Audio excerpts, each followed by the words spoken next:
Fall out season 1 में अब तक हम हमारे मेन कैरेक्टर कूपर हावर्ड को देखते हैं कि अमेरिका और विद्रोही दलों के बीच कुछ मामला ठीक नहीं है, जिसके कारण न्यूक्लियर हमले के चांसेस बहुत ही बढ़ गए हैं। जहां कुछ लोग अपने बनाए हुए बंकर्स में जाकर छुप जाते हैं, बट मेजॉरिटी लेवल लोग वहीं ऊपर फंस जाते हैं, जहां इन बंकर्स में लोगों ने अपनी एक अलग ही दुनिया बसा ली है। यानी कि ये सारे लोग वॉल्ट 32 के तो है ही नहीं, बल्कि ये ऊपर से आए हैं। परंतु मॉल्डवी लूसी के पापा को वॉल से बाहर ऊपर वाले दुनिया में लेकर चली जाती है। अब ब्रदरहुड स्टील का ये काम है कि ये लोग उजड़े हुए इलाकों में अपना कायदा बनाकर रखते हैं, और ये लोग एक पावरफुल आर्मर का भी यूज करते हैं, जिनको ये लोग बोलते हैं नाइट्स। इनको एक टारगेट दिया जाता है जो कि इनके वतन को नुकसान पहुंचा सकता है। तो लूसी सबसे छुपकर नियमों को तोड़ती हुई वॉल से बाहर निकल जाती है अपने पापा को ढूंढने के लिए, जहां हम क्लियरली ये समझ सकते हैं कि न्यूक्लियर हमले के बाद रेडिएशन की वजह से कुछ लोग म्यूटेंट भी बन चुके हैं।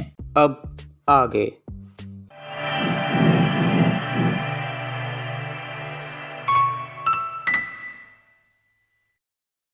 तो एपिसोड का शुरुआती दौर में हम उसी टारगेट को देखते हैं जो कि पेशे से शायद एक डॉक्टर है, एंड यहाँ पर वो एक चिप जैसी चीज़ को अपने गर्दन में इंजेक्ट कर लेते हैं।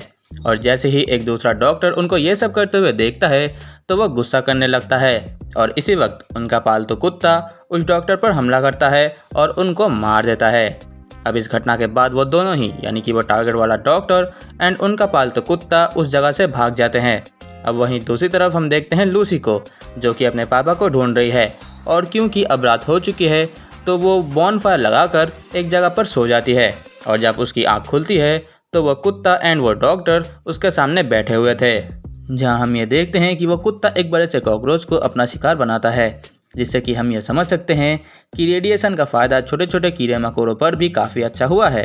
रेडिएशन के मदद से इनका शरीर का आकार बहुत ही बढ़ चुका है और वो एक अकेले इंसान को भी मार सकते हैं। खैर, यहाँ वो डॉक्टर लूसी को एक हल्का सा वार्निंग देता है कि तुम अपने घर चली जाओ, वॉल्ट वाले यहाँ पर ज़्यादा दिनों तक सर्वाइव नहीं कर पाते हैं, और इसके बाद वो वहाँ से चले जाते हैं। अब अगली सुबह हम देखते हैं मैक्सिमस और उसके नाइट को, जो कि अपने लोकेशन से पहले ही उतर जाते हैं, क्योंकि उसके नाइट को किसी को मारने की चुल मची हुई थी। और इत्तेफाक से वो डॉक्टर भी यहाँ पर आया था, पर मैक्सिमस से पहले। और जब ये लोग वहाँ पहुँचते हैं तो उनको एक गुफा के सामने कुछ हड्डियाँ पड़ी हुई मिलती है, और जब वो लोग अंदर जाकर चेक करते हैं तो वहाँ से निकलता है एक खूंखार भालू, जो कि उस नाइट के ऊपर अटैक कर देता है। पर मैक्सिमस उस भालू को मार देता है, और इसके बाद भी उसका नाइट गालियाँ देने लगता है कि साले ये सब कुछ तेरी वजह से हुआ है, जब मैं वापस जाऊंगा तो तेरे खिलाफ कंप्लेन करूंगा, तो चूतियों की तरह मारा जाएगा वगैरह वगैरह। और इसीलिए गुस्से से मैक्सिमस अपने नाइट को हील ही नहीं करता, बल्कि वो सामने बैठकर उसको मरते हुए देखता है। अरे साला, व्हाट ए डार्क सीन। खैर, इसके बाद वो उसका सूट भी चुरा लेता है। अब वहीं दूसरी तरफ हम देखते हैं लूसी को, जो कि अपने पापा को ढूंढती हुई अब पहुंच चुकी है फिली शहर में। यहाँ पर आकर लूसी एक बुरी औरत से अपने पापा के बारे में पूछने लगती है, एंड अनफॉर्चुनेटली इन्हीं को एक कॉन्टैक्ट मिला है उस डॉक्टर को सही सलामत मॉल्डवीर के पास पहुँचाने के लिए। एंड यहाँ पर हमें उस डॉक्टर का नाम भी पता चलता है, विल्सिक। एंड ये लूसी को काफ़ी अच्छी तरीके से जानते हैं। वो लूसी से ये कहते हैं कि मैं सब कुछ जानता हूँ, मैं ये भी जानता हूँ कि तुम वॉल्ट 33 से आई हो, तुम लोग वहाँ मकई उगाकर खाते हो, वहाँ सही आचरण रखने को कर्तव्य माना जाता है वगैरह वगैरह। एंड इतने में ही उन्हें पीछे से आवाज़ देता है द घाउल। यहाँ घाउल तुरंत ही विल्सिक के पैर में गोली मार देता है ताकि वो भाग ना पाए, और वहीं बुरी औरत घाउल के ऊपर बाउंटी सेट कर देती है कि जो भी इसे मारेगा मैं उसे 1000 रुपये दूंगी। एंड यहाँ पर हम अच्छी खासी गन फाइट देखते हैं बिटवीन घाउल एंड फिली शहर के आदमियों के बीच।